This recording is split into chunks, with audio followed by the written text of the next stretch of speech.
Good evening, everybody. It's 8 p.m. on the East Coast. It's Tuesday night. It's Proper Royals Live. And that is Dr. Hannah Seidel from the Ball Python Genetics Project, East Michigan University, the Fighting Eagles.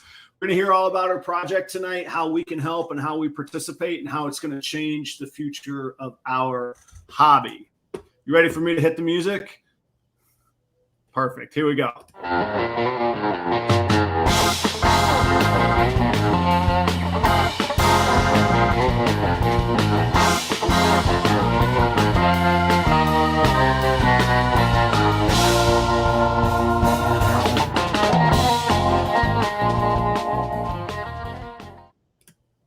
Dr. Seidel, how are you tonight? Good, thank you. I'm so glad to be here to talk about my project. I always enjoy talking about it because I need your sheds to help me with the project. So I like to publicize it and make sure people know about our project. Well, I'm really glad to have you.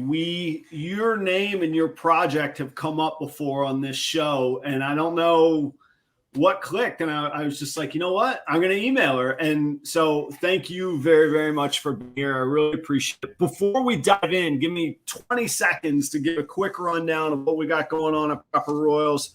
I want to say thanks to everybody in the audience. I already see some new names. So thank you for checking it out.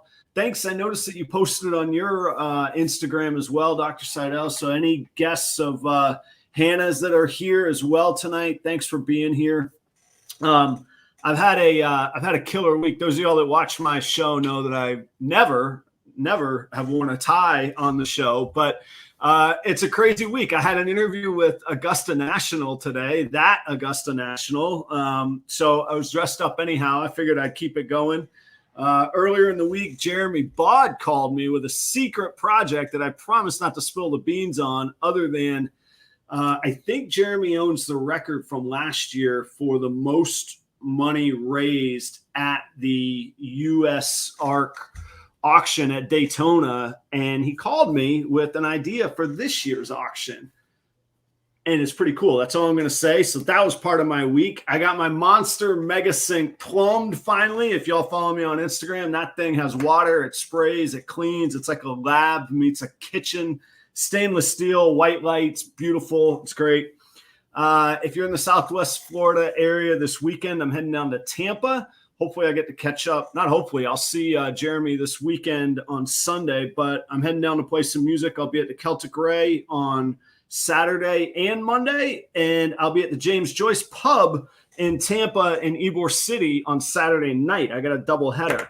And to top it all off, Dr. Hannah Seidel from the Ball Python Genetics Project. Welcome, Doctor. For those that don't know, for those that don't know, tell us about the work that you're doing and what you and your students are doing in class. Yep. So I have created what I'm calling the Ball Python Genetics Project. And our project has both scientific goals and educational goals. So the scientific goals of the project are to identify the genes and mutations causing various color morphs in ball pythons. And the reasons why that's interesting are, from a scientific standpoint, reptiles are probably the most colorful of land vertebrates, but we actually know very little about the genetics and development of their color patterns. And that's because reptiles don't make good lab animals. They're big, they're slow growing. You literally have to feed them other lab animals, which is mice. So they're not ideal for a genetic study. So we don't know that much about their color patterns. And then another reason it's interesting is also the application of a lot of pet owners would be interested in being able to genetically test their animals to determine exactly which mutations they carry. So that's the scientific side. The educational side is that I thought it'd be interesting to identify these genes and mutations. And I wanted to do that in the context of an undergraduate genetics class, where the students are learning basic techniques in molecular biology, like extracting DNA, amplifying the DNA using techniques we call PCR, analyzing that DNA, and identifying something new that we could publish, and the students would feel like their experiments in lab were not pointless, but were actually making a new scientific discovery. So the project is combining the scientific goals and the educational goals. I think it's amazing. I think it's a great application. How did you, you touched some on why it hasn't been done, but how did you land on ball pythons? How did you find out about the variety? And I'm concluding there's got to be something special about their genetic, the colors, the morphs, the variety, the opportunity to study. So what brought you to ball pythons specifically? Yeah, so there's really two questions hidden there. One is what drew me to it, and another one is are ball pythons somehow special amongst reptiles for having all these color patterns? Yeah. So the answer to the first question is that there's another faculty member in my department who happened to own some ball pythons, and at the time I started this, he had maybe 8 to 10. Now I think it's grown to more like 30 or so. But because he was in my department, he happened to mention that there were these color morphs that were heritable and showed a very simple pattern of dominant or recessive or codominant inheritance. And to a geneticist, that suggested that maybe the genetics would be simple enough to study in an undergraduate class. And then another reason why ball pythons are good is that they shed their skin in one big piece, typically, that I can get my hands on. So doing this in, say, like a mammal would be more difficult because mammals we don't shed our skin all at once, so we can't easily just get a sample non-invasively from a mammal. So that's what was kind of special and nice about reptiles, about any reptile, but especially snakes tend to shed their skin all in one piece. So I figured I'd easily have a source to be able to collect samples from owners across the United States. And I could start with some samples from this other faculty member. So he started me off with some samples. I optimized techniques for getting DNA out, and then we were off, essentially. Just a spoiler for anybody that's not familiar, because you're talking about this and things that you could do and possibilities, but this is happening. This is real. People send you their sheds. The community can participate, and I think. Forget spoilers. I'm not going to hold anything. When I watched your episode with Samson, this was 6 months or so ago, or maybe July. Mm-hmm. You said that coming up shortly, you would actually have the ability for people to send you sheds, and you would be able to do the genetic test to identify some very specific genes. Is that live? Is that real right now? Yeah. So right now we have already identified the genes and mutations for a few morphs. Those are albino, toffee, candy, lavender albino, and ultramel. Another research group has identified the mutation for piebald. All of us have made our results public. And so we are now doing testing for all of those morphs to identify heterozygous animals. And I'm sorry to interrupt. Because I want to, first, I'm excited about it. Second, I want to make sure that we're digesting this. So I have, and this is true, I have what I believe to be a candy, pure visual recessive candy. Yes. Because I'm human and I make mistakes, and I've been told I'm colorblind, that could very well be a candino, to use the lingo of our hobby. If you guys don't know candino, give it a Google. It's a one gene of albino and one of candy that actually makes a recessive visual that is rare for heterozygous animals. Correct me if I'm messing up genetic words anywhere. So in theory, are you saying I could send you the shed of my candy, or the one I think is candy, and you would say it's candy, it's candino, or Adam, you're totally wrong. Whatever you think it is, it ain't. Yes. So that's wow. Correct. And people can do this with you right now. Yeah. So we're doing this testing as part of an undergraduate class, which means we do have a limited capacity. So people can send me stuff, but I can't just promise a quick turnaround necessarily. Right, of course. So that's something to keep in mind. So what we typically do is we prioritize animals where either the animal is, like your example, where you want to know, is this animal candy or candino? Or an example where someone has an animal that they might be 50% het candy. So they know one of the parents was het for candy, and they want to know, did this get passed on to this animal? We tend to prioritize that testing versus sometimes some people will just send us their normal animal, and they'll just say, test this for everything you have. We don't prioritize those as much because we feel like it's probably going to come up negative. And so it's less likely, the answer will be less likely to, less helpful to the owner necessarily.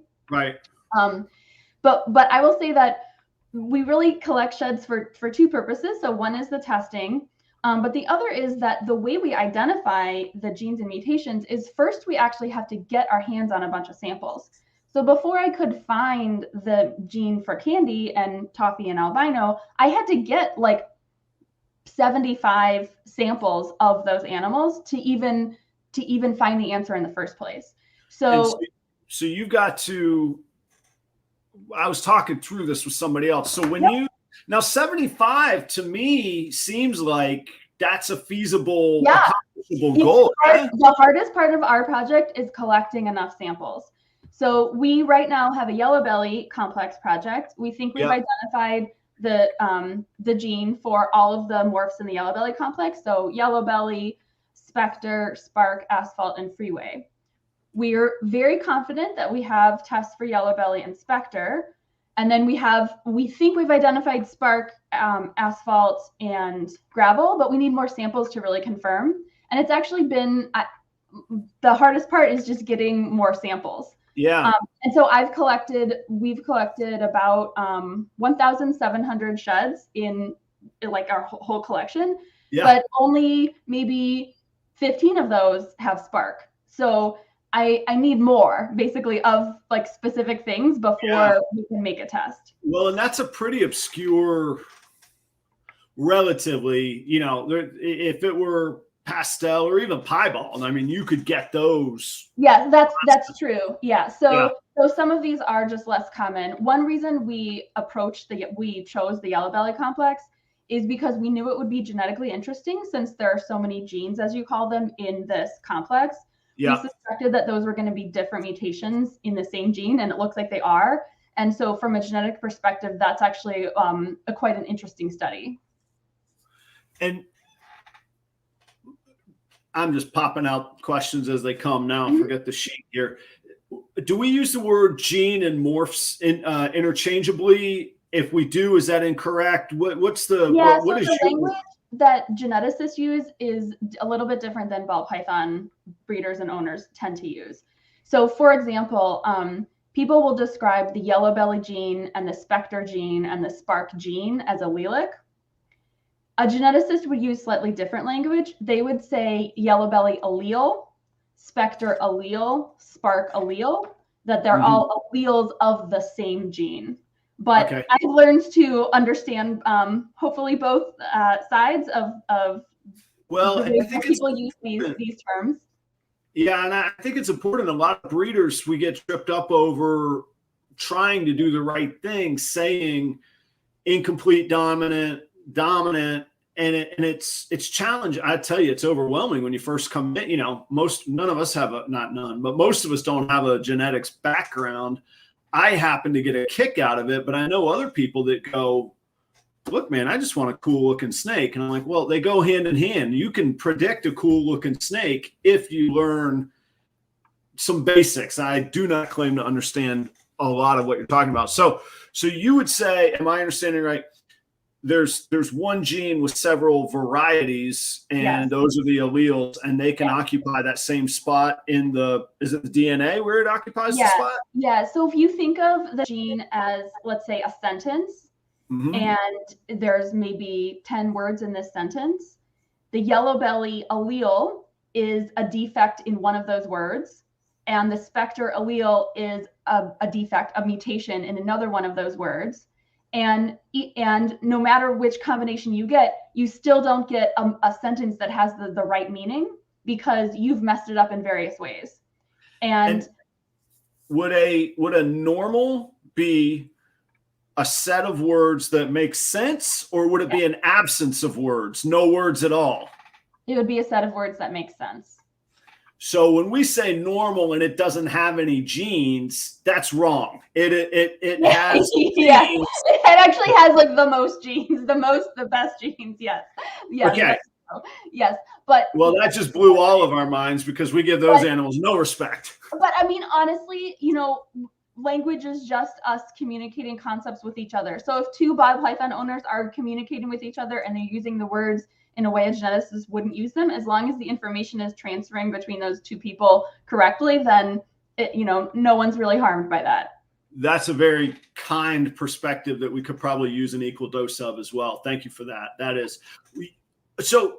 And this is sort of a loaded question because I think I know the answer, but you genetically again could blow all of our minds. You used candy and toffee. From a breeding standpoint, we rightly or wrongly, we have sort of landed on those are the same. Would you say they're the same or they're different? So we think they're the same. So molecularly to us, they look the same.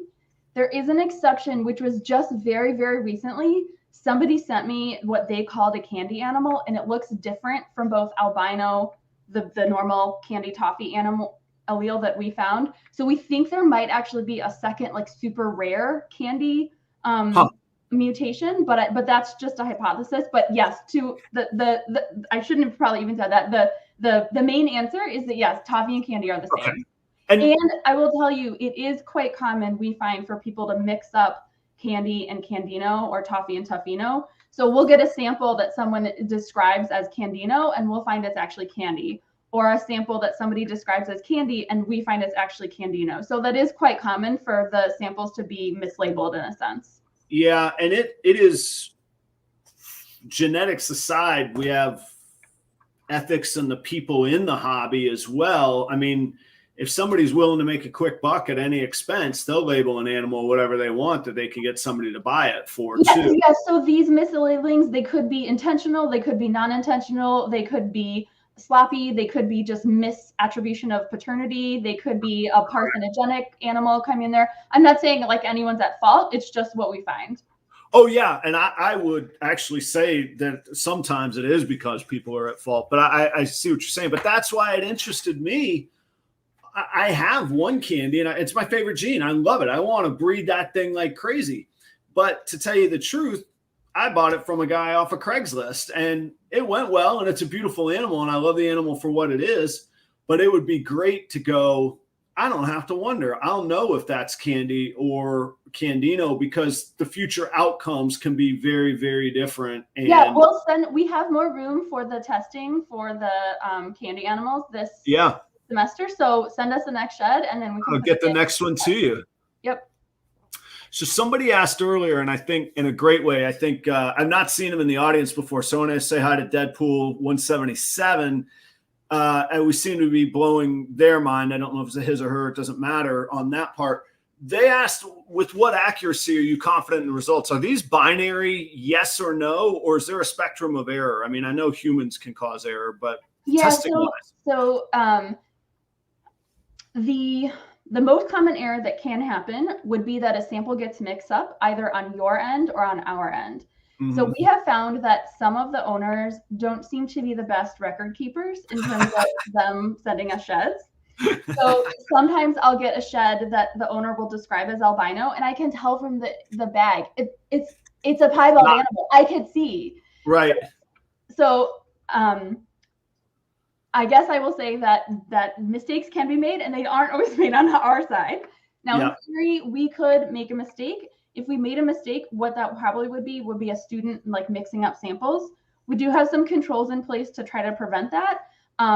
I have done some experiments where I have purposely given multiple students the same samples to see, do they always get the same result? So far, the answer is yes. I can't promise a mistake won't happen in the future. Right. No,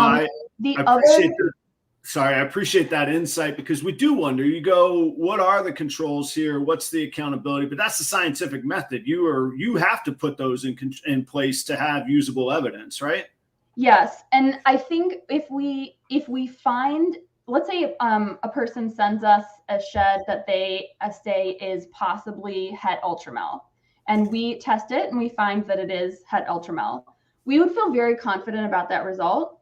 If we got the result back and it tested negative for het ultramel, there's always a chance that there's some really rare ultramel mutation out there that's different than the one we've identified. So I would say a negative result, there's slightly less certainty about a negative result, but I feel quite confident about the positive results. I see. And so if it's there, you're very confident. If it's not there, you might have missed it not being there. Yes. And I would say that also, on the topic of record keeping, sometimes people will send us a bunch of sheds and they won't even label them with names and IDs.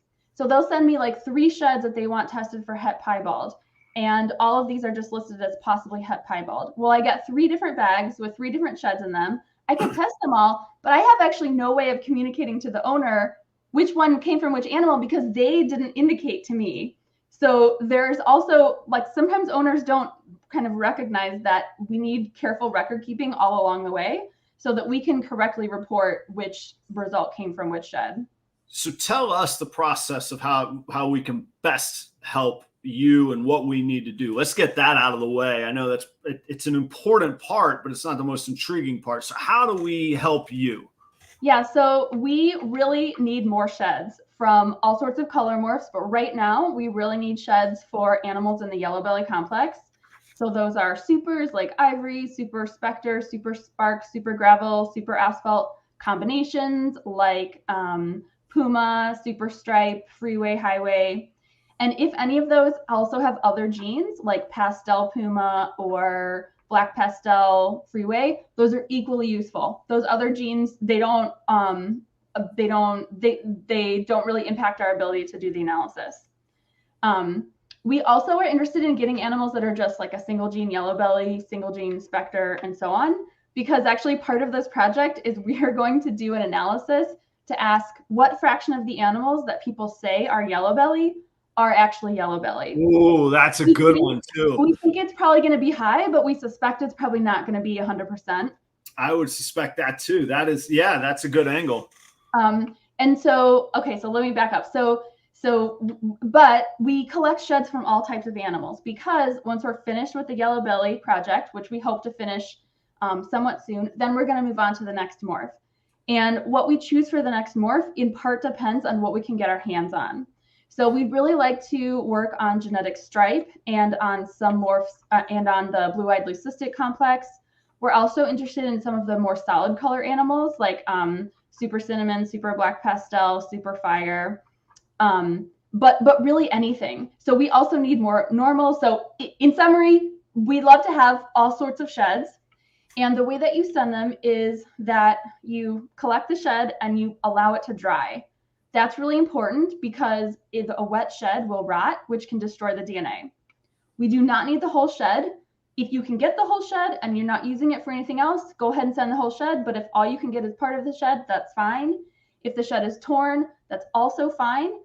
None of that. If it's dirty, also fine. Put it in a plastic bag and write on it the morph information, anything you know, and then the name or ID of the animal. And if you want it tested for something, you would also write that. You'd say, please test for het piebald, as an example. And then you'd send this to us. It looks like our address is on the screen here. Is that accurate? Yeah, that's a correct address. Okay. The sheds are stable at room temperature as long as they're dry for weeks or even months. So if somebody wants to collect sheds from like 30 animals across, for several weeks, and then send them all at once, that's totally fine. As long as those sheds are, as you're storing them dry and they're not rotting, they will be just fine to get to us. All right, everybody, let's get these sheds. If you're like me, we throw them out, toss them out for 50 cents in the mail. This is worth doing. And you see everybody's excitement. Everybody's going, wait a minute, you mean you could tell us what was there? So I have to include myself in that as well. I have not sent you any sheds, but I have one hanging up drying right now from doing my research for this show. So it is on its way. You sound like you're pivoting from recessives to dominance and co-dominance. Is that purposeful? Is it just from the popularity in the hobby? Is it what's driving that? Yeah, I wouldn't say we are necessarily choosing just recessive or just co-dominant and so on. Most of our decisions about what we work on are made by, number one, can we get enough samples? So the morphs have to be common enough that we can get, hopefully a few dozen samples. So the spark problem we were talking about earlier. Yes. Yeah. So if spark were the only gene in that complex, I would not have chosen it. But because we can also get specter, yellow belly, gravel, and asphalt, I knew that with all that additional evidence, collectively, we'd have a lot of evidence there. Yeah. And the yellow bellies are, quite common. Another thing that goes into our analysis is what hypotheses can we make about the genes that might be involved. So one of the reasons we started with albino, candy toffee, lavender albino, and ultramel is we could see just by looking at the animal that the animal probably had a defect in making melanin, which is the brown to black pigment, but was otherwise making a normal pattern. And so we started there because we know a lot about the genes involved in that process in other animals, so we could make some easy hypotheses. So part of it has to do with what hypotheses can we make, and are those hypotheses from our perspective kind of interesting from a genetics perspective? So those are some of the things that go into our choice. Yeah. A lot of people really want a clown test.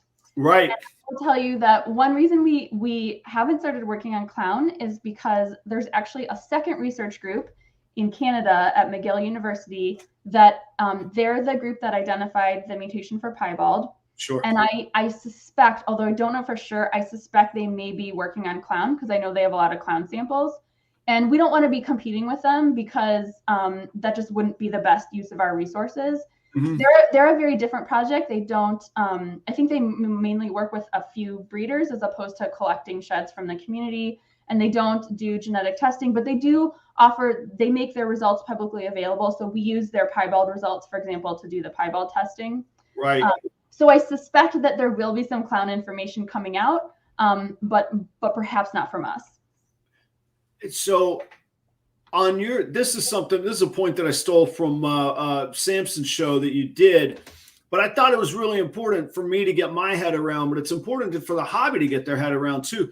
This for you and for your students in your work is not a proprietary effort. This is not research and development for privateering, for patenting to own this. So when you say the McGill folks ID'd the piebald, that's knowledge for all the world to have. And if you have the resources to use that information, you too can go do this. Yes.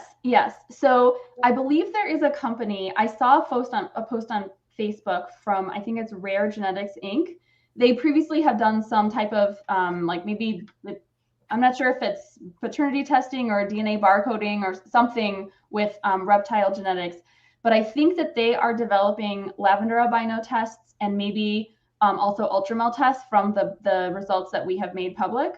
I don't know that they're actually offering it as a service yet. I think they're doing some kind of pilot experiments with a few kind of beta testing people to see, I guess, if they're going to offer it or not. I've also received several phone calls from people saying, I'm an entrepreneur. I want to start. Can I buy some equipment and start my own company, do this? And I always say, sure, I'm not going to compete with you. I'm not here to be making money off this. I'm here as a scientist, as an educator. I've honestly just got my hands full with teaching and research, so I don't have time to start a company. We make all our results public, and certainly if you have a question about any technique, I'd be happy to answer it, but I won't be competing with you. Your passion is commendable because it's hard. At my core, that's hard for me to get my head around. On the other hand, if I equate it to things like, just because it's on everybody's mind, the pandemic, if we had taken that approach, we might have a different outcome right now. And I value the idea of knowledge for knowledge. I also find it ironic that the work you're doing would actually undermine somebody else's capitalistic endeavors, because if we take the time to get our sheds to you, you'll do what they're talking about doing. Yeah, but I suspect that, so our capacity is pretty limited. So I suspect that the desire to have sheds tested will probably very much outpace what we can do. And I'm totally happy for them to be getting into this market. Yeah. Somebody did say in the comment something about hypo orange ghost. So we actually think that we have identified the mutation for hypo ghost, but we've just had to put that on the back burner because we only have so much time and we're focusing on the yellow belly, and we think that one is going to be next. So we do need more orange ghost hypo samples that would help us with that project, which might be the next project. Very cool. So, and 403 Fauna is a buddy named Mark, and he's a science teacher out in San Diego. But patents would not be incoming. This is not proprietary. This is not. I mean, maybe there's a way to find out that's patentable, but what you're doing is patently not patentable, right? Yeah. Well, so I'm not a legal expert, but my understanding is you can't patent a gene. You could potentially patent a test. So you could potentially patent, we do the test with this specific tool, essentially, which maybe would prevent somebody else from using that tool. But I'm not going to be doing that. And so I think we're making all of our results like completely public. And so we won't be applying for patents here. Yeah. And when you say you make them public, where is that at? Where how do you publish that? Yeah. So two ways. So we will eventually be publishing in a peer-reviewed scientific journal. So the way that it works in science is you do some experiments, you write a paper describing what you did, how you did it, here's my results. And then in order for that publication to become essentially official scientific record, you have to get it peer-reviewed by other scientists. So anonymously, other scientists read your paper and they decide, yes, this is legitimate. Yes, they use correct methods. Yes, they interpreted their data correctly. And then once it passes that hurdle, then it becomes officially published. There is a shortcut, which we have done, which is before your paper gets officially through the peer review process, you can make it publicly available on a website whose whole purpose is to make results available to the public as fast as possible. And so we have done that. We've posted it on a biology, basically scientific paper server. So it's available there. A link to that is on our website. It's kind of written in a way that scientists would probably be most familiar with. So anyone who has some training in molecular biology would be able to get the information from it. If somebody has questions about specific techniques, they can email me and I'd be happy to answer them. And actually, I'll say that we're in the peer review process right now for the albino toffee candy lavender albino ultramel paper. And when we first submitted it, the other scientists said to us, you need a bigger sample size. You don't have enough samples. And so we had to recruit more candy samples, more ultramel samples. And that was actually really, really hard. So the hardest part of this whole project is getting more samples. I have written to, I went on Morph Market and for the Yellow Belly project, made this big spreadsheet of who's listing a puma animal, who's listing a highway animal, who's listing all these animals. And then I look up their information, either their email, Instagram, Facebook, send them messages. And I'm lucky if maybe 1 in 20 people responds to me. And then I'm lucky if maybe half of those people actually remember to send in shed. So it really is actually kind of hard to get enough samples of the morphs that we need. Wow. So I'm thinking to myself, my background is restaurants, but business in general. And we call that friction. Something with a great idea and it's not complicated is standing in the way. So guys, if you're watching and you need me to print a label for you, I'll type up a label and you just click print and put some tape on it. Everybody gets excited in the audience and the feedback is fantastic, myself included. And again, I am just as good. I have never sent you a shed, but here and now it's coming your way. We all get excited about what this means for the future of our industry and our hobby, because I guarantee you, every one of us have gone, I wish I knew. I'm tired of producing possible hets. My breeding requires that I have to do this, or I can't afford that, but I could afford a test. This is, mainly morphs. I saw your note there about changing your name. I see it now. He says, I have an Enchi yellow belly that's 66%, and then he's 50% something else. That's like the world we live in, and we spend years figuring out what the heck it is. So, guys, here's how we cut down the years. Send Dr. Seidel our sheds. They're free. It's 50 cents. You can do it. And, I saw a frequently asked question. I don't want to put words in your mouth. If somebody has bulk shed, there's a breeder with 60 snakes, and once a month they want to send you a package. Is there an avenue for some help on that, or how's that? Yeah, I am willing to send people prepaid shipping envelopes, but one thing to keep in mind is we actually don't have tons of money.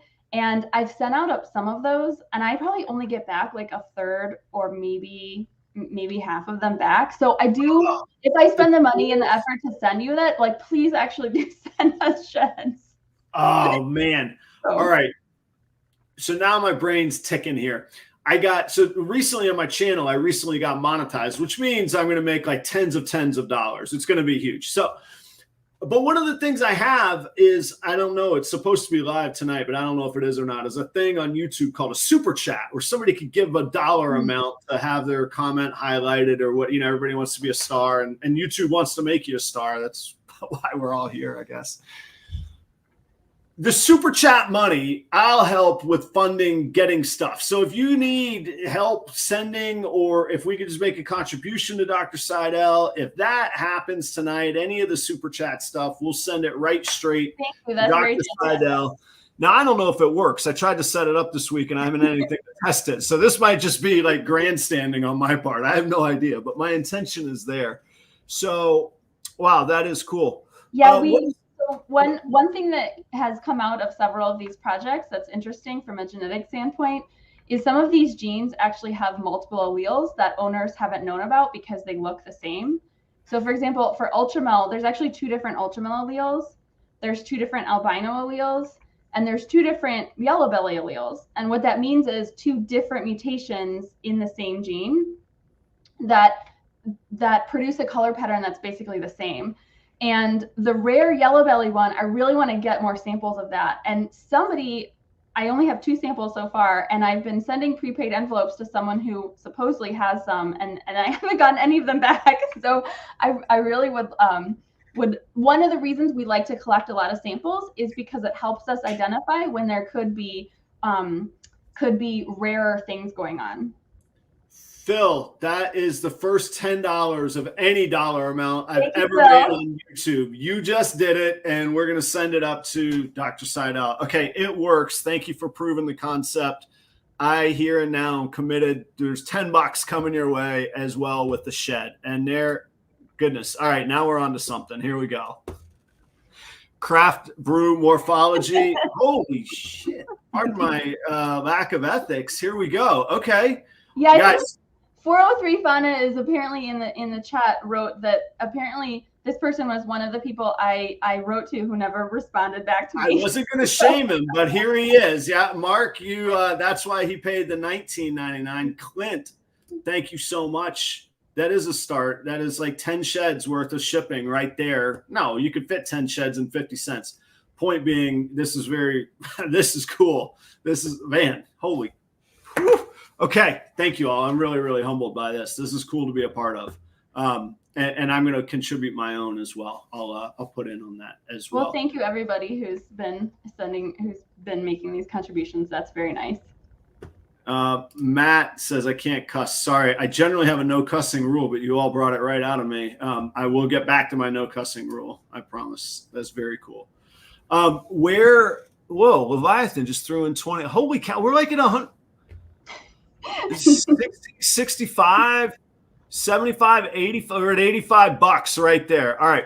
So on this topic, I guess you had talked about writing grants and funding. Where are you at on that? How's that working? Not working? What do you see? That's a good question. I am behind on that because I spent the fall getting additional ultramel, candy, toffee, albino samples to try to push through this paper that I just described to you. And then I also spent the last few months really trying hard to recruit enough samples for the Yellow Belly project.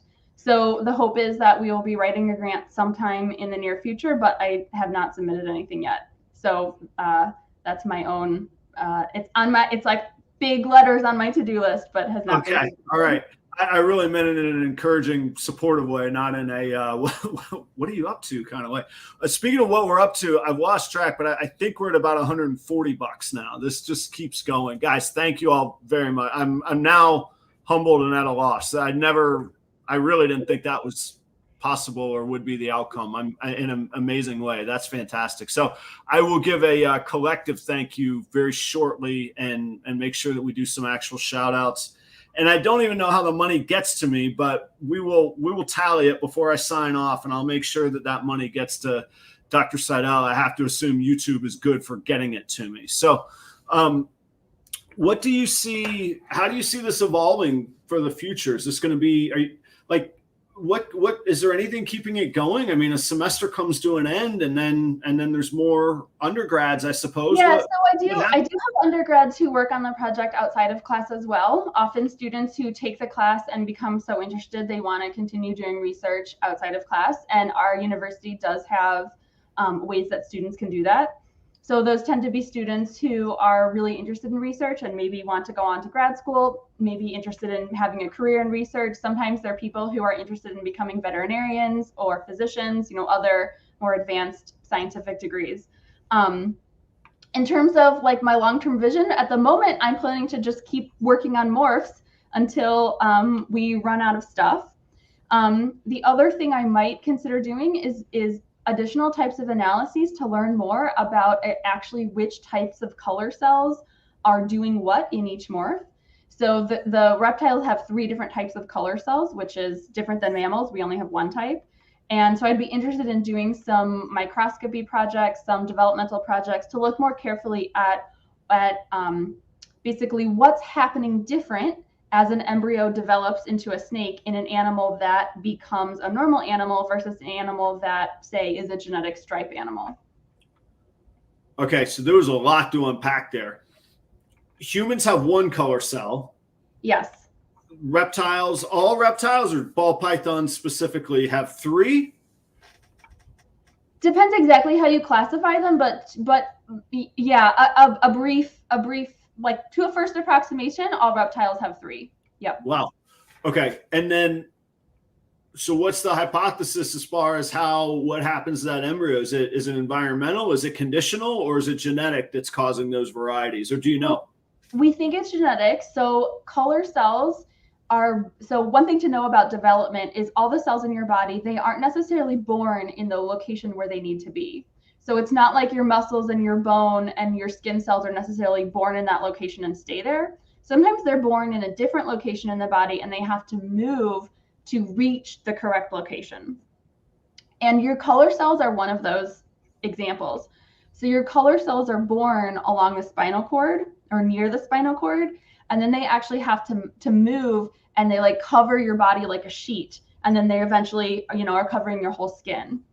And so we think what's happening in some of these ball python color morphs is that either fewer cells are made or the cells can't move or divide as much as normal. And so you end up with like, for example, a pinstripe animal has the black patches are very reduced, right? It's like there's fewer cells and they couldn't move as much. So that's one hypothesis about how you end up with these dramatic changes in pattern.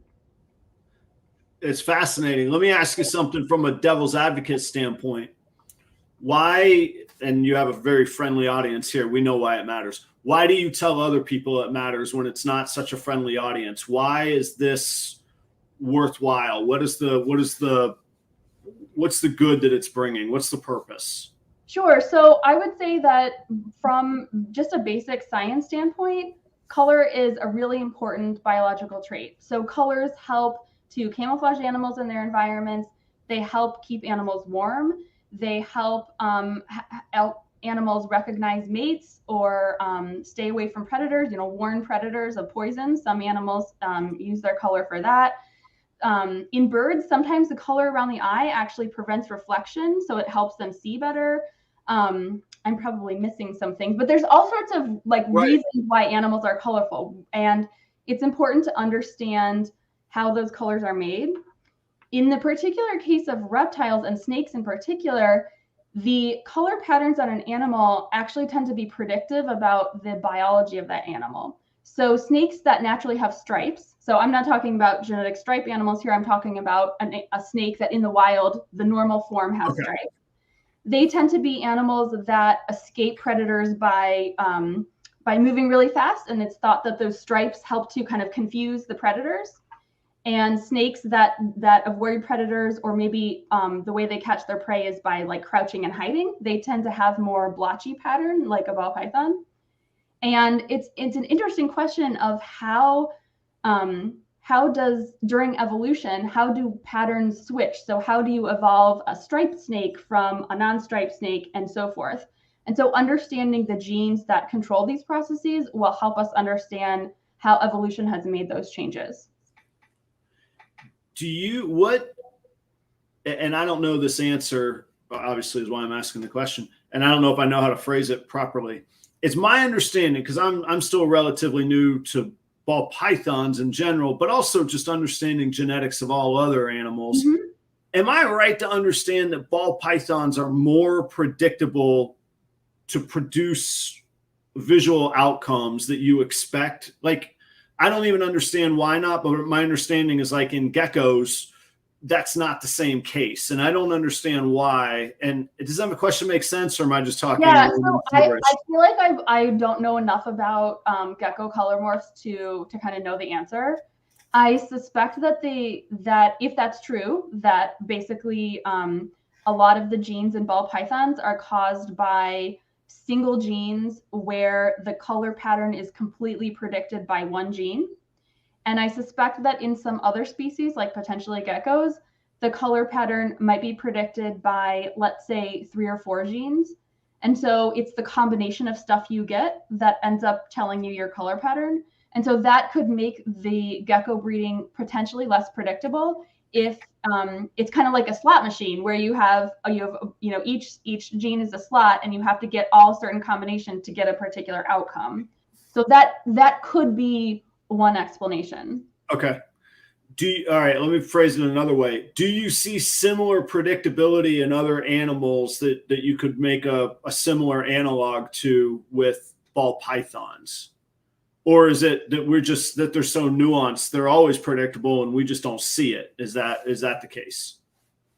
That's a good question. So I would say that certainly there's a lot of domesticated animals that have different, like horses, sheep, dog breeds, cat breeds to some extent, where there is some predictability in their color pattern.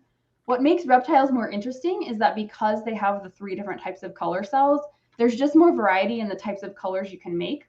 So for example, mammals, we just have one type of pigment. That pigment is brown. And what you look like is like how much brown you have. You either have a lot of brown or less brown. Whereas reptiles, they not only make dark brown or black, but they also make this reddish yellow pigment that can either be red or orange or yellow. And they also have this other cell that's highly reflective that can alter some of the other colors. Oh, okay. So there's a lot more stuff going on in a reptile that can produce like a pastel animal that can end up looking like really bright yellow. Gotcha. Okay, that actually helps. So in mammals, it is predictable, but we're dealing with a smaller palette. There's less of a spectrum. A smaller palette. That's a really good way to put it. Yes. Okay. All right. And then just shots in the dark here. How many do birds have, or do you know? How many color cells? Are really interesting. So birds are sort of an exception to what I said. They have one type of color cell, but they deposit pigment in their hair, in their feathers. That isn't technically a cell, but they can deposit some of the similar colors that reptiles use. So they can deposit like bright green things, bright red things, bright yellow things. So they're kind of a third situation going on. Yeah. I want to, but we probably shouldn't for the show go down the rabbit hole of what is not a gene or not a cell. Let's not do that though. So we'll pivot back to ball pythons. Somebody in the audience asked for a further discussion on the multiple ultramel, either variety or alleles that you found. Can you tell us more about that? Yeah, so we have found that the ultramel morph is caused by mutations in its particular gene. And there are 2 different mutations we found in that gene. Some ultramel animals have 2 copies of one of those mutations. Some ultramel animals have 2 copies of the other mutation. And some ultramel animals have 1 copy of one of the mutations and 1 copy of the other mutation. Wow. But apparently they all look similar. So the owners, at least, to us, haven't reported this is a lighter ultramel or a darker ultramel. They're just reporting ultramel. And based on what those mutations look like in the DNA, it looks like both mutations disrupt the gene probably similarly in similar ways. And so when you think of a gene, there's a lot of ways that you could mutate that gene to make it no longer function.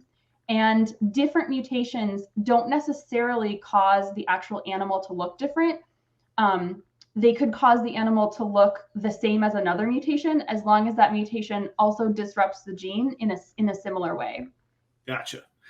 This just dawned on me, from a lab standpoint, I'm guessing never, but certainly very, very rarely come in visual contact, even get to see the animals that are producing these skins. So that's true. Are you able to do you ever go back and try and reconnect and say, hey, we know of these two ultramel things. Is there a visual difference, or is this just different for the sake of science? Yeah, so in the ultramel study, I think we had a total of maybe 11 animals. And so it was, 5 of one, 3 of something else, let's say. So in a sample size as small as 11, you found 3 combinations or potential? Well, yeah, so it was, one of the combinations was 2 copies of one mutation, then the other one was 2 copies of the other, then the other one was 1 of each. So yeah, in that small sample size. I have not actually asked for those people to send me photos of all of those animals. So I have not done that. But one of the difficulties is that some of those animals were not just pure ultramel, they were ultramel and something else. Right. So it potentially would be hard to make a comparison. Neat. Do you have like a secret stash of, or how often? I mean, I guess all the time things come up of like, we don't know what this is, we're going to put this over here. Do you keep the we're going to put this over here information, or is that, hey, we're not focusing on that, it's extraneous at the moment? So I usually record everything that someone tells me about an animal in my database. So my database might say something like normal parentheses, but has this kind of wacky pattern that might be a new morph. The way we all talk to each other. Yeah, I got you. Yeah, maddening. Yeah. So I do record that stuff. Now, would I do a study of wacky pattern that could be normal or not? Probably not. But I do record that stuff so that if I found out maybe that animal is yellow belly, for example, I might be able to report to that owner, or maybe it's caused by yellow belly. Who knows? I do record all that information. Now, do you there's another $10. Thank you, Gershon, just came in. When you say it has a wacky pattern and you have that note, do you have the corresponding genetic, I'll call it a map, but the sentence, we'll use the sentence analogy. Do you have the genetic sentence for that wackiness? Right. So no. So we do not have complete genome sequence for every single animal. That would be prohibitively expensive. It would be like thousands of dollars, potentially tens of thousands of dollars, depending on the quality that you wanted. And I'm sorry. So we're right back to the crux of the whole project. Yeah. You're doing these one at a time, and it's years at a time. Okay. Because we're doing this as part of an undergraduate course. Yeah. So that's part of our limitation. Yeah. In fact, somebody wrote to me on Instagram saying they wanted the genome sequence for their animal, and they wanted to turn it into a non-fungible token and put it online. And I said, I don't know anything about doing that, but it would be expensive to get a genome sequence. So I might not be able to get a genome sequence, but I tell you, if I get the result back from my candy shed, I am going to turn it into an NFT online, and I'm going to be the first one to do it. I hope I'm going to. That's my goal. That's a whole different topic for a different show, which makes the whole audience's eyes roll. So we don't have to worry about that right now. But and I'm sorry, I'm still hung up on this thing because I'm trying to get to one question or one answer here. So we got the weird description, we got this wacky thing over here, we have the genetic information that we found from it. Do you ever get a second separate supply? And if that comes up again, do you ever see 2 unknowns that are identical that you go, wait a minute, here's something going on?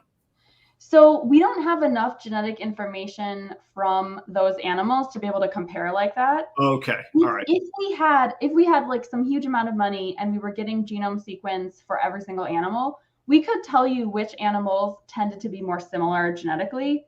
That wouldn't necessarily tell you that the unusual color pattern was caused by something we found in their genes. So I would say that for us to be certain that some type of trait is caused by something in the genes, what we really first have to know is that when breeders breed it, it's passed down from one generation to the next, either in a simple recessive pattern or in a simple codominant pattern or in a simple dominant pattern. That's the first pattern that tells us, okay, this particular color morph is probably caused by one gene and not a combination of stuff that somehow just got combined in the appropriate way to make this one animal look weird. We have to know that it's being inherited from one generation to the next. I just had a huge question. We as breeders with no genetic data of to the magnitude of what you're talking about, other than anecdotal of what we've produced and seen, we will debate each other endlessly over something as a dominant and incomplete dominant or incomplete codominant. Am I being redundant there? What's the proper terminology? The truth is that a lot of those intermediate stuff, they're not quite as black and white as you'd like yellow belly, for example. Some yellow belly animals are easy to identify as yellow belly, and some yellow belly animals look basically the same as normal. Right. And so that variability is just sort of a part of life. It's just a part of genetics that isn't well captured in the words we use to actually describe these morphs. So, but and I'm sorry, I'm probably not phrasing it right. So to get to the crux of my question, with your research, would you be able to positively say if something is a true dominant or if it's an incomplete dominant from a genetic standpoint? Like we argue over the leopard gene. Yeah. Stephen and I think I think it must be I think there's a super form of the leopard, as we call it. 98% of the world thinks that there's not a super form and that it's a dominant gene. So I'll answer that question in two ways. So let's say that we identified the gene and mutation for leopard. If we did that, we would be able to genotype to test any one animal and tell you for sure whether that animal had two copies of that mutation, making it a super leopard, or just one copy. Okay. That doesn't necessarily tell you whether those two what we see with our eyes is still what we see with our eyes. But you can tell us genetically if there's one or two there. Yes, exactly. What you see with your eyes is still something that you can argue about for hours. Right. Okay. Then in that mindset and logic, is there a difference between a super and a visual recessive? So a super would have two copies and a visual recessive would have two copies. So a piebald and an ivory that has two copies of yellow belly. Right. Okay. Yeah. So to a geneticist, you're asking why don't we refer to piebald as a super ringer? Sure. Yeah. Okay. Yeah, so you could do that. Those are a geneticist. We don't use the word super. We use words that reflect the number of copies of mutations and not necessarily what the animal looks like. So, for example, in my own research, I don't typically refer to any animals as yellow belly. I refer to animals as having two copies or one copy of the yellow belly mutation. But I don't typically refer to animals as super yellow belly or yellow belly because those aren't the words that geneticists would use. Do you use recessive and dominant, or do you use one and two copies? I use homozygote and heterozygote, which are basically words that mean one and two. Yeah. Well, that doesn't help at all. That's not going to add to our settling our debates. That's no, I'm joking. I will say, to a geneticist, for example, the ivory color morph would be considered recessive because you don't really see an animal that just has one copy of that mutation, which you would refer to as yellow belly, really doesn't look very much like an ivory animal. It's very subtle. Not at all. Yeah. So it's important to remember that a mutation in a gene can cause different color traits, and some of those traits can be recessive and some of those traits can be dominant at the same time. So those words, recessive and dominant, they're not really properties of the gene and mutation. They're properties of what the animal looks like. So their properties of our interpretation, and we're deciding that the heterozygous single gene doesn't look enough different from normal to warrant its own title. That's right. Yep. Wow. Okay. You heard it here, guys. Okay. That'll be fun for some arguments later. That's crazy. So I noticed that, I know we're wrapping up here soon too, guys. I promised Dr. Seidel that we would not run much over an hour, and we're coming up right on it. I noticed you used to talk about the caramel gene, and tonight you haven't brought that up at all. Is that something you're veering away from? You fear what changed? Well, when we first identified the 2 different mutations for ultramel, we thought, well, maybe one of these is actually caramel albino, because they look really similar to ultramel.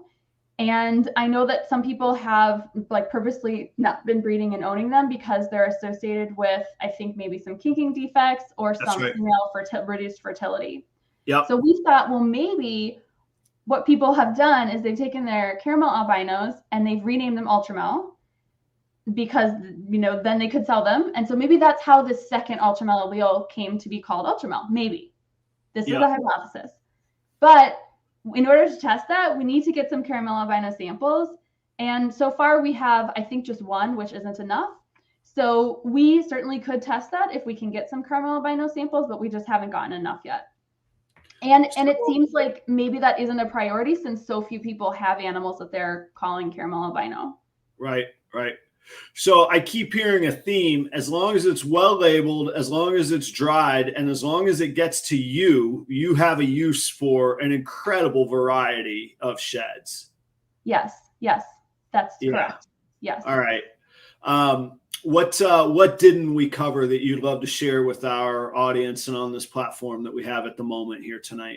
Well, I guess I would like to just say how grateful I am for everyone who has responded to my emails or my Instagram messages or sent me sheds. This project really would not be possible without your contributions. I get excited every time I receive a package with a shed. Just today, I got maybe 4 or 5 envelopes with sheds in them. I will say when we publish, we do like to publicly thank our contributors and also send people emails with updates. And sometimes I get letters in the mail that'll have a shed in them and they'll have maybe a name and return address, but I won't actually have any way to contact that person. So I do like it if you include in your, when you send me a package, include either your email, your Instagram handle, or your Facebook handle. So because I might not recognize that, Rob Wiggins is actually like Sneaky Balls 77 on Instagram. Like I don't know that that's the same person. So so that is helpful.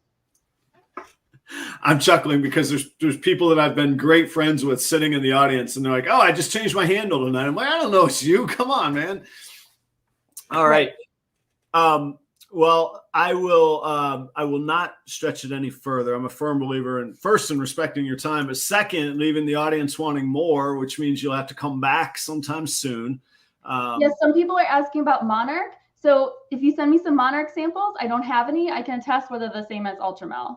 So if you've got Monarch, I've heard that some people are purposefully not sending me Monarch because they don't want to learn that Monarch is the same as Ultramel. It might make their animals less, maybe would reduce the value of their animals.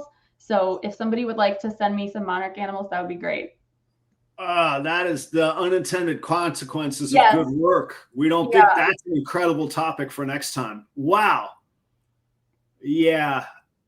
Okay. I don't want to go into never mind. I just had a thought I don't even want to bring up, but yeah, it's not related to ball pythons whatsoever, but yeah, so they don't want to test because it could potentially have incredible financial implications, which circles back to you washing your hands of proprietary or capitalistic endeavors on this. This is knowledge that is fact, and what other people do with that fact is on them. Yeah.